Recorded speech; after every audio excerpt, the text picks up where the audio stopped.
This is the reality of life inside Queensland's largest prison. Guards rush to stop a fight between two prisoners in a high-security wing. What area is that in? What's it? P3? Where we just were. Staff are all too practiced at breaking up violent attacks. Is that unusual for that to happen in that area? No. The number of serious assaults in Queensland prisons has doubled in the last 2 years.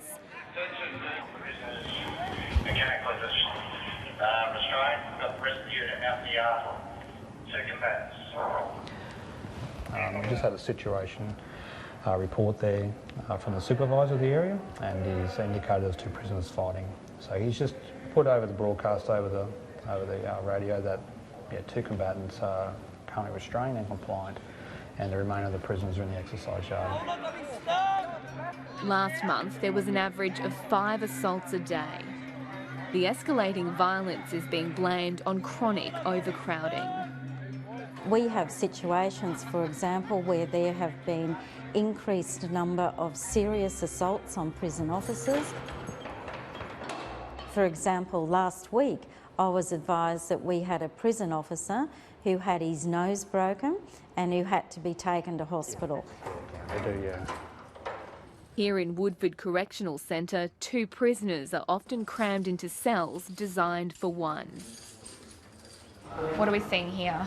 So Woodford Prison's now at over 1,100 prisoners, so about 110% over capacity. So some prisoners have to sleep on the floor, and this is typical of a single cell with 2 guys in it. How does that go? It's not a lot of space. Not a lot of space. I mean, the guys are locked down for 13, 14 hours, and during that time, so yeah, it is difficult circumstances. When you're locked 3 days in a cell with another person, it becomes very agitated scene because prisoners don't like to be locked in this cell at the best of times. All those ones in here. Convicted armed robber Wayne Morrell spent 22 years behind bars. The eagles on my back are jail ones. He witnessed jails becoming more crowded and more violent. It can become very stressful for people, especially when you're locked down for days.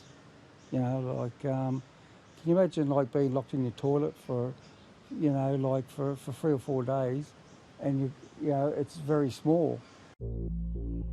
Queensland's prison population is expanding at an unprecedented rate. In the last 3 years, it's increased by more than 20%. Every high-security jail in the state is overflowing. 1,600 prisoners are sharing cells designed for one. What's happening now and what we're seeing now is a lag of the kinds of policy approaches that we've had to law and order in this state over the last 2 to 3 years. Enough is enough. Enough talking is done. We don't need summits, we need action. Packed prisons are a legacy of the former Queensland Government's tough-on-crime agenda. The first target was outlaw motorcycle gangs, but the crackdown also included tougher parole conditions, indefinite detention for sex offenders, and gave the judiciary more power to send juveniles to jail. Criminologists argue the crime statistics don't justify harsher penalties. You've actually had a decline in the number of offenders coming before the courts, but a very significant increase in offenders being sentenced to prison or being remanded in prison. And how unusual is that? It's very unusual. I'd say it's quite dysfunctional. All right, let's do Dawson and Hutton. So we've moved in water. Who I want to see.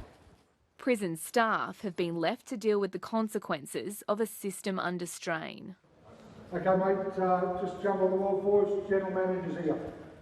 At Woodford Prison, Scott Collins is spending more time dealing with aggressive inmates. Okay, mate, come off the wall, turn around, place your hands by your side, thanks.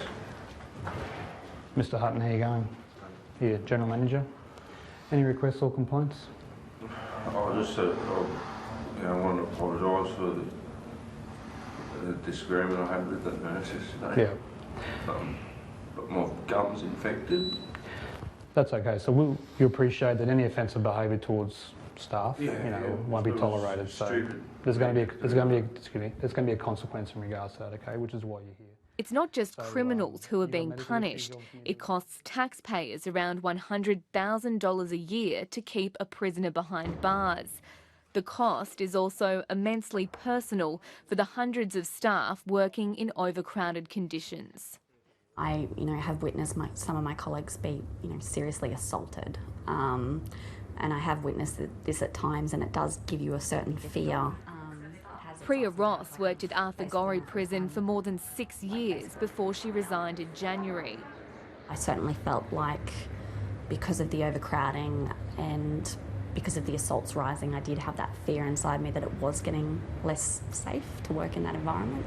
I'm a single mother and I need to be there for my daughter as she grows up, so I need to be sure that I'm going to be safe when I'm going to work.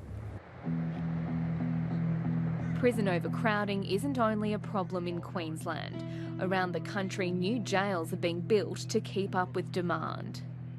It is utterly unprecedented in Australia's history. We passed the 30,000 prisoner mark in June 2013. Since then, there's been, in fact, an accelerated increase in the number of people we're putting into our jails. But some warn more prisons will come at a cost. We have a government that has a deficit. You can't keep building jails over schools. We're at a point where you have to make choices. You want another jail or do you want more schools? What do you want? Do you want better roads or you just want to put people in jail who shouldn't be in jail?